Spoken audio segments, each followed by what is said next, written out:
since our baby was born. Let's have a baby shower. Since this is your first grandchild, please be generous with the gift money. Feeling proud, I handed her an envelope with some money inside, only to get a sharp response. Only $300? That's an insult. That won't even cover the diapers. I was shocked. She turned pale and started shaking. My name is Olivia. I'm 57 years old, and I work in an office. My husband, John, owns an auto repair shop, which he runs with our son-in-law, Mason. Mason married our oldest daughter, Ava. They specialize in fixing luxury cars, and their business is doing very well because there's a high demand for repairs and inspections from luxury car dealerships. Mason often says, "You're really good at business. I need to learn from you and work harder."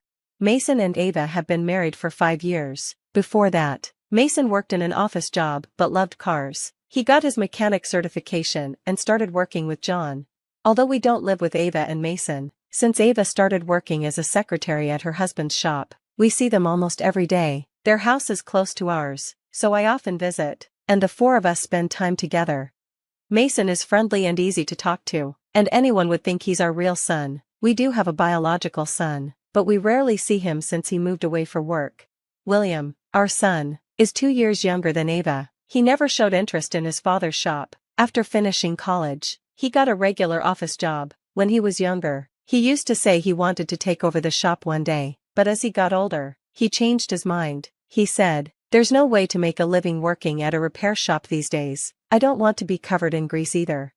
John never really planned for William to take over the business, but when William said he didn't want to take over, John felt sad. He had hired several employees and was thinking about the future. When Mason joined the business, John felt relieved. He knew the business would be in good hands. Ava was surprised when Mason became John's apprentice, but she was happy too. I knew Mason loved cars, but I never expected him to take over the business, since William never planned to. I guess it's okay. John's business is doing well, and that's why Ava often asks me if William is planning to take over the shop someday. Ava has reason to be concerned. William's wife, Emma, has a very blunt personality. William and Emma got married 2 years ago, and even the first time they came to our house, Emma made a strong impression. When she arrived with William, the first thing she said was, "This is a very blue-collar home, isn't it? Is this what self-employed people's homes are like?" My husband and I were so shocked by Emma's comment that we couldn't respond. Ava, who was also there, got really angry and immediately said, "Who do you think you are? What are you saying to your fiancé's parents?" But Emma stood her ground and replied, "I'm just expressing my true feelings. Please stop picking on me before we're even married." I tried to calm things down because it looked like the 2 women were about to argue, and I wanted to continue with the introduction to the marriage, but then William said, "Just because we're getting married doesn't mean we'll live here or depend on you."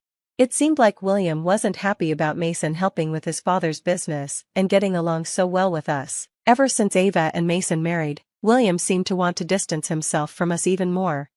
Mason wasn't there that day out of consideration, but William made a sarcastic comment. "Ava's husband isn't here today, huh? I thought it would be embarrassing if he showed up all greasy and dirty like he usually does. I'm relieved he's not here." Even though William had said he wouldn't take over my husband's shop, I thought he might not be happy that Mason, who isn't a blood relative, would become the successor. Hearing William's words made me angry, and I snapped back. "Are you jealous of Mason? You were the one who said you wouldn't take over your father's shop." I raised my voice, but my usually calm husband stepped in and said, "Don't get so angry, everyone. Since William's fiancée is here to introduce herself, let's try to get along. This is supposed to be a happy occasion." I tried to calm down and keep quiet, but then Emma said, "I don't mind. I have no intention of getting along with you anyway." She spoke to us in a way that made it sound like she was looking down on us. Ava and I, who had just started to calm down because of my husband's words, got angry again. We gave Emma a stern look, but she seemed amused. "You common people are so quick to get angry," she said with a smile. "As someone from an upper-class family, I've never been angry before."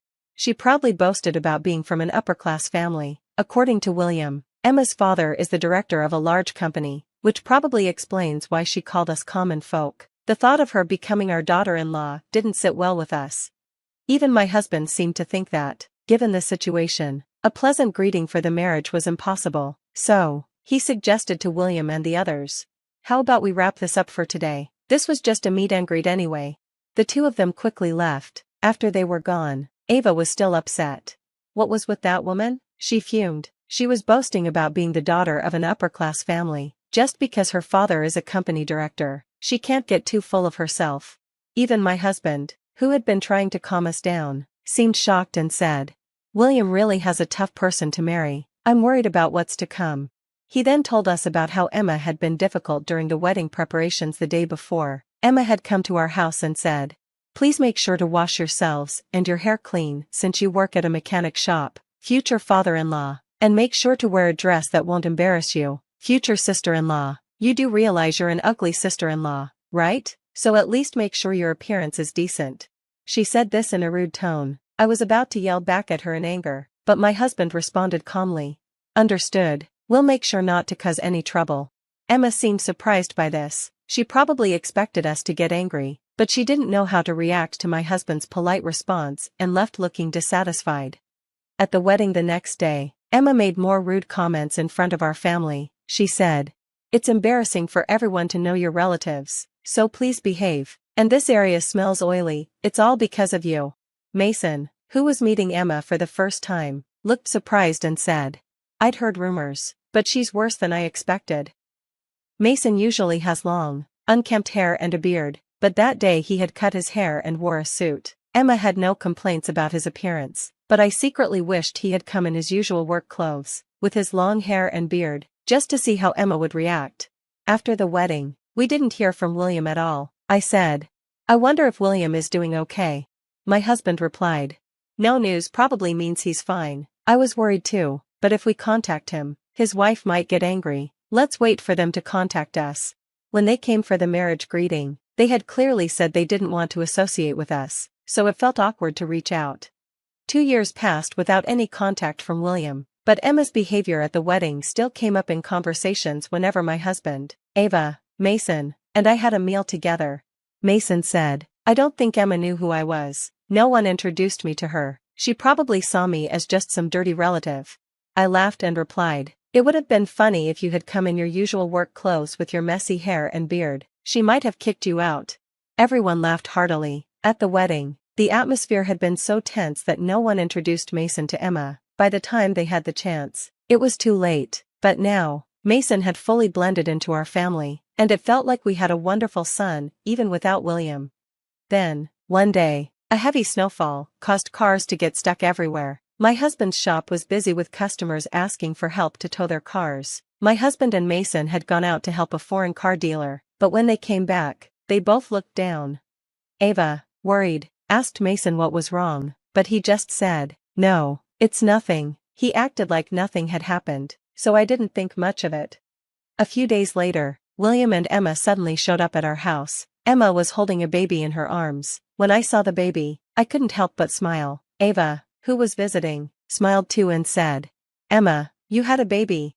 She reached out to touch the baby, but then recoiled, yelling, "Don't touch her with your dirty hands, the oil smell will rub off." Seeing the baby made me forget everything for a moment, but I realized, even as a mother, Emma still hadn't changed. The tension returned, and Emma said, "Now that our child is born, let's have a baby shower. Since it's your first grandchild, please be generous with the gift money." She spoke in her usual sarcastic tone. I quickly put $300 in an envelope and handed it to her. I hadn't planned for this, so I didn't have time to prepare more or ask what she wanted. I thought I could always give her more later. Emma immediately checked the envelope, saw the amount, and shouted, "Are you kidding me? Only $300? That's not even enough for diapers." Her loud reaction shocked me. My usually calm husband suddenly took the envelope back from Emma and said, "Don't disrespect us. The father of that child isn't William, is it?" His words left me completely confused.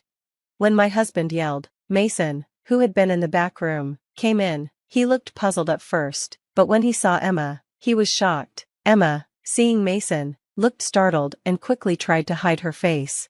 My husband said to Emma, "Seeing Mason, does that jog your memory? You remember him from the luxury minivan, don't you? You were complaining to him during the snowstorm." Still confused, Ava, William, and I were all shocked. My husband added, "And by the way, tell the man you were with that if he's going to have an affair, he should at least do it when it's not snowing, or else he'll get caught." We were all confused, but hearing the word affair, William's face suddenly went stiff, and Ava and I exchanged looks of disbelief. Emma quickly denied everything. What are you talking about? The snowstorm? The affair? You're not making any sense. But she was flustered, clearly not acting like her usual self. At my husband's signal, Mason brought out his phone and showed Emma something on it. My husband explained. On the day of the snowstorm, Emma and a man got stuck in a luxury minivan, and Mason and I went to rescue them. I didn't recognize Emma at first, but it seemed strange that there was a baby in the car. I was wearing a mask, sunglasses, and a helmet, so she probably didn't recognize me, but Mason had long hair and a beard, so she must remember him. When my husband finished explaining, Mason said, "Everything is on our car's dash cam, so she can't deny it." Mason showed Emma the footage. She gasped when she saw it and quickly turned her face away. Ava, William, and I stared at the screen. On the video, Emma and a man we didn't recognize were complaining to Mason, saying, "We have a baby on board, moving already, you slacker." On the screen, Emma was yelling while my husband and Mason were putting chains on the expensive minivan. Emma and the unknown man were whispering to each other. My husband, looking angry, said, "The dash cam doesn't record sound, but I heard everything. William is such a fool for believing the child is his." Then he turned to Emma and said, "Well, Emma, you're the fool for talking about your affair right in front of your father-in-law without even realizing it." As my husband spoke, Ava asked, "What are you saying? Is all of this true? Tell me." William suddenly yelled. Emma stammered and said, "Of course, it's a lie," but her pale face said otherwise.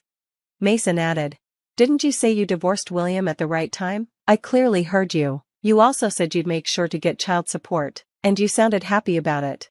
Emma's face turned even more anxious. She began shaking as she held the baby, and the baby started crying. Emma quickly pointed at us, saying, "Look what you did. The baby's crying because you're all mean to me." Then, she said, "Enough is enough, I'm going home today," and stormed out, leaving William behind. William's face turned red with anger, but once Emma left, he calmed down a bit. He looked at his father and asked, "Is what you said earlier true?" His father nodded silently. Mason explained further. "Emma's lover is the president of a company that works with our shop. I heard from some dealers that Emma went with him when he came to buy a car. Apparently, they bought the minivan because they were having a baby." William buried his face in his hands, and then crouched down, overwhelmed.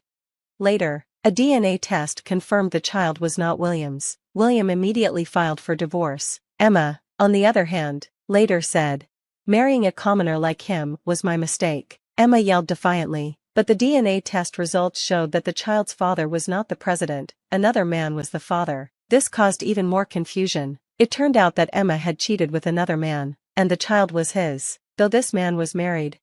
William sought compensation in the divorce and also demanded compensation from both of Emma's lovers. Emma's family, who had always boasted about their high-class background, turned out not to be that wealthy. They had to borrow money to pay the divorce compensation. The reason Emma had the affair with the president was because she wanted to live a high-class lifestyle, but her plan didn't work out. She didn't remarry the president. Instead, he sued her for breach of engagement. After splitting up with Emma, William became distrustful of women. He declared, "I'll never get married again," and started living alone. For my husband and me, our first grandchild turned out to be a fantasy. However, we soon found out that Ava was expecting a baby, and we were thrilled. Mason jokingly said to my husband, "Rest assured, the baby is definitely mine." When the baby arrives, we plan to live together with Ava and Mason. It looks like our life is going to be lively and full of joy.